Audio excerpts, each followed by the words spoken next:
Ladies and gentlemen, we got him. Hi guys, and welcome to another Fool of the Week. This week's Fool is not Boris Johnson, but Boris Johnson's sycophant Nadine Dorries.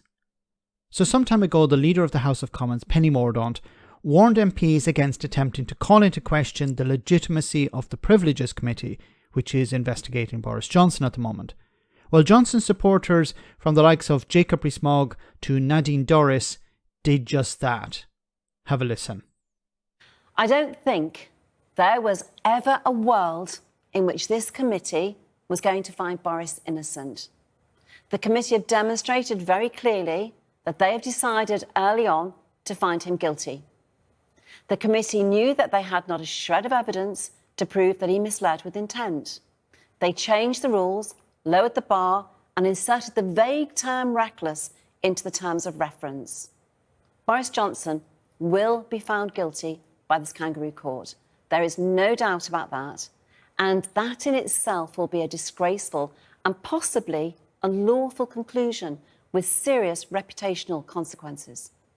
The substantial question is this: will they impose the 10-day suspension at the point at which they will find him guilty? Doing so would trigger a by-election and end the career of a former Prime Minister who got us through COVID, got us the vaccines, opened Britain up before other countries, giving us an economic advantage over the rest of the world, and led global leaders to support Ukraine against the invasion by Putin. It is unthinkable that they would do so. But if a committee is prepared to bend the rules and change the course of their investigation midway in order to find him guilty, would you put anything past that committee? I wouldn't. My God, okay. So, first of all, she says that it's a kangaroo court, and she suggested or hinted that its findings would be unlawful. Now, let's park for a moment the fact that she's a sitting MP, an ex-minister, and Jacob Rees-Mogg, an ex-minister, sitting MP, working for a right-wing newspaper or outlet. In this case, it's Talk TV, but Jacob Rees-Mogg working for GB News. In both cases, both of them interviewed sitting Tory MPs as well. Some months back, she interviewed Boris Johnson. Now, she's correct about this suspension. If Boris Johnson loses his seat, he'll be out. He'll no longer be an MP. He'll no longer be a politician. I'm sure he'll be financially okay. He's making lots of money on the side. But the arguments in favour of Boris Johnson here, he got us through COVID. Boris Johnson refused to attend Cobra meetings. I think it was about 4 or 5 Cobra meetings at the beginning of the pandemic. He refused to attend those. He refused to go into a lockdown, even though SAGE on a number of occasions had advised him to. He brought the country out of a lockdown when SAGE advised not to. Then she says he got us the vaccines. No, it wasn't Boris Johnson. It was the scientists.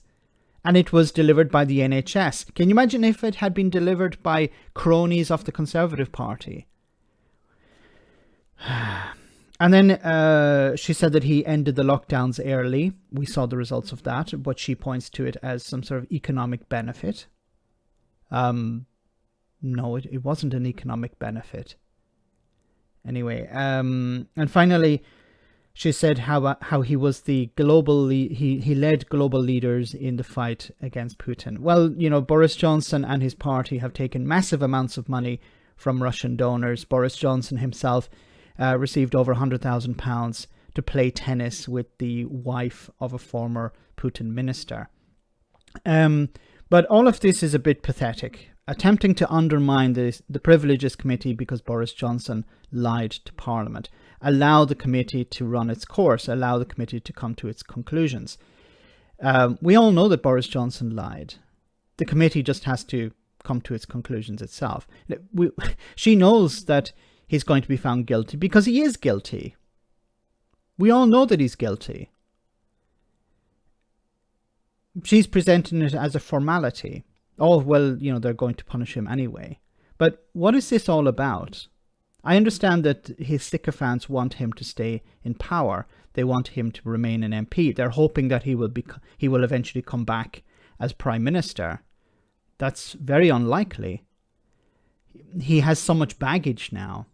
And I think the majority of MPs, maybe not supporters, but majority of MPs want to move on from Boris Johnson. They understand that, excuse me, the best way to hold on to their seat is with Rishi Sunak in charge. But this is quite pathetic and quite embarrassing. See you next time for our next Fool of the Week, and let me know in the comments, guys, what you think about all of this.